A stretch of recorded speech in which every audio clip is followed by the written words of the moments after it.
नमस्कार, मैं अनिकेत। V24 तास की हिंदी बुलेटिन में आपका स्वागत है। एक नजर डालते हैं हेडलाइंस पर। किसान आंदोलन को लेकर ट्वीट करने वाली हस्तियों पर कार्रवाई से राज्य के गृह मंत्री अनिल देशमुख का यूटर्न। मेडिकल हॉस्पिटल में कुछ डॉक्टर्स ही कोरोना के पॉजिटिव मिलने से मची है अस्पताल में खलबली। विश्व बाल कैंसर दिवस के अवसर पर मेडिकल कॉलेज और स्वयंसेवी संस्थाओं द्वारा रक्तदान शिविर का किया गया आयोजन। अब खबरें विस्तार से। दिल्ली में चल रहे किसान आंदोलन को लेकर हाल ही में महाराष्ट्र के गृह मंत्री अनिल देशमुख ने भारत रत्न लता मंगेशकर और सचिन तेंदुलकर की ओर से किसानों के विरोध में प्रदर्शन को लेकर किए गए ट्वीट की जांच के आदेश दिए थे, पर अब गृह मंत्री अपनी ही बात पर यूटर्न लेते हुए दिखाई दे रहे हैं। अनिल देशमुख ने कहा कि मैंने एक भी ट्वीट की जाँच की बात नहीं की थी। शहर में कुछ दिनों से ही कोरोना के मरीज बढ़ रहे हैं, जिससे महानगर पालिका और शासकीय अस्पताल हरकत में आ गए हैं। पर अब मेडिकल हॉस्पिटल में ही कुछ डॉक्टर्स ही कोरोना के पॉजिटिव मिलने से खलबली मची है। मेडिकल कॉलेज के फर्स्ट ईयर के 10 छात्रों को कोरोना पॉजिटिव पाया गया है, जबकि 15 दिन पहले ही मेडिकल के फर्स्ट ईयर के छात्रों की क्लासेस शुरू हुई थी। छात्रों में से एक छात्र मुंबई से आया था, उसके संपर्क में आने के कारण बाकी छात्रों को भी कोरोना हुआ, ऐसी जानकारी सामने आई है। सभी पॉजिटिव डॉक्टर्स को वार्ड नंबर 13 में रखा गया है। विश्व बाल कैंसर दिवस के अवसर पर 14 फरवरी को फुटाला तालाब परिसर में बाल कैंसर रोगियों के लिए नागपुर मेडिकल कॉलेज की ओर से स्वयंसेवी संस्थाओं द्वारा रक्तदान शिविर का आयोजन किया गया था। इसमें बड़ी संख्या में नागरिकों ने रक्तदान किया और अपनी सामाजिक प्रतिबद्धता दिखाई। विदर्भ में बारिश होने की संभावना मौसम विभाग की ओर से जताई जा रही है। बंगाल के उपसागर में निर्माण हुए कम दबाव पट्टी के कारण ऐसी आशंका जताई जा रही है। प्रादेशिक हवामान विभाग के जानकारी के अनुसार कम दबाव की पट्टी के कारण विदर्भ के साथ साथ मध्य महाराष्ट्र, मध्य प्रदेश और छत्तीसगढ़ में तूफान और भारी बारिश होने की संभावना है और कुछ जिले में ओले गिरने की भी संभावना है। आने वाले 2 से 3 दिन में भारी बारिश हो सकती है। नागपुर में 15 फरवरी महाराष्ट्र में अपनी पत्नी की हत्या करने के आरोप में 30 वर्षीय एक व्यक्ति को गिरफ्तार किया गया है। पुलिस ने बताया कि महिला ने अपने पति के किसी अन्य महिला से प्रेम संबंधों पर आपत्ति की थी, जिसके बाद पति ने उसकी हत्या कर दी।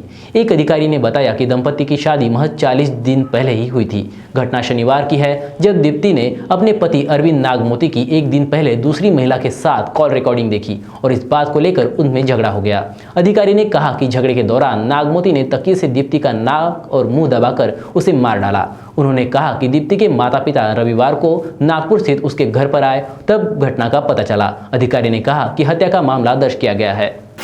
कोविड का असर साफ तौर पर देखा जा सकता है। हर दिन मरीजों के आंकड़े बढ़ रहे हैं। ऐसे में मनपा आयुक्त राधाकृष्ण बी की ओर से निर्देश दिए गए थे कि शादी और सामाजिक कार्यक्रम में क्षमता से ज्यादा भीड़ होने पर कार्रवाई की जाएगी। इसी के तहत नरेंद्र नगर के तुकाराम सभागृह पर कार्रवाई की गई और जुर्माने के तौर पर 10,000 रुपए वसूले गए।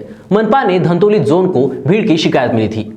कुछ दिनों से ही कोरोना के मरीजों में लगातार बढ़ोतरी देखी जा रही है। पिछले 24 घंटों में 2635 नमूनों की जांच की गई, जिसमें से 18.79% नमूने पॉजिटिव आए हैं, जिससे स्थिति और बिगड़ने के आसार दिखाई दे रहे हैं।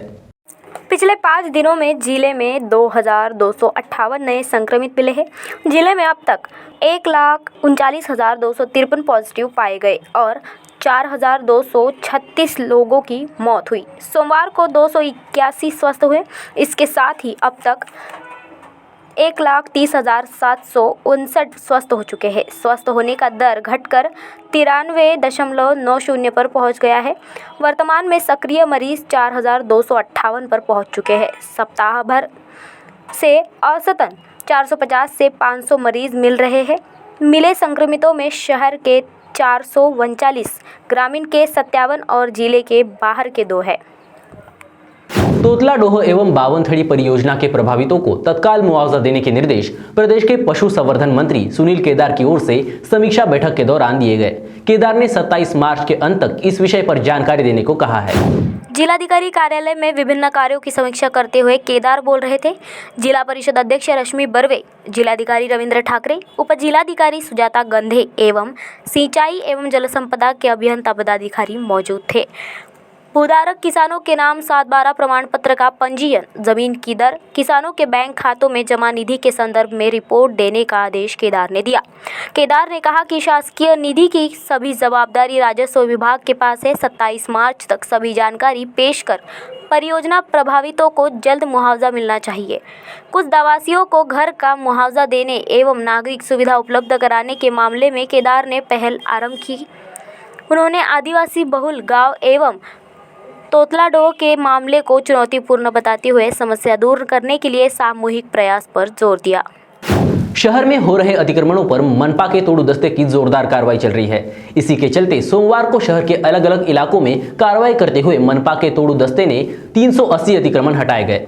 राहटे कॉलोनी से लोकमत चौक और बजाज नगर चौक से 8 रस्ता चौक तक फैले 56 अतिक्रमण भी हटाए गए थे। खबरों में फिलहाल इतना ही। आप हमारे V24 तास के सोशल मीडिया प्लेटफॉर्म जैसे फेसबुक, ट्विटर, इंस्टाग्राम पर भी विजिट कर सकते हैं और ताज़ा अपडेट्स ले सकते हैं। फिलहाल दीजिए इजाज़त और लगातार अपडेट जानने के लिए बने रहिए हमारे साथ। देखते रहिए V24 तास। नमस्कार।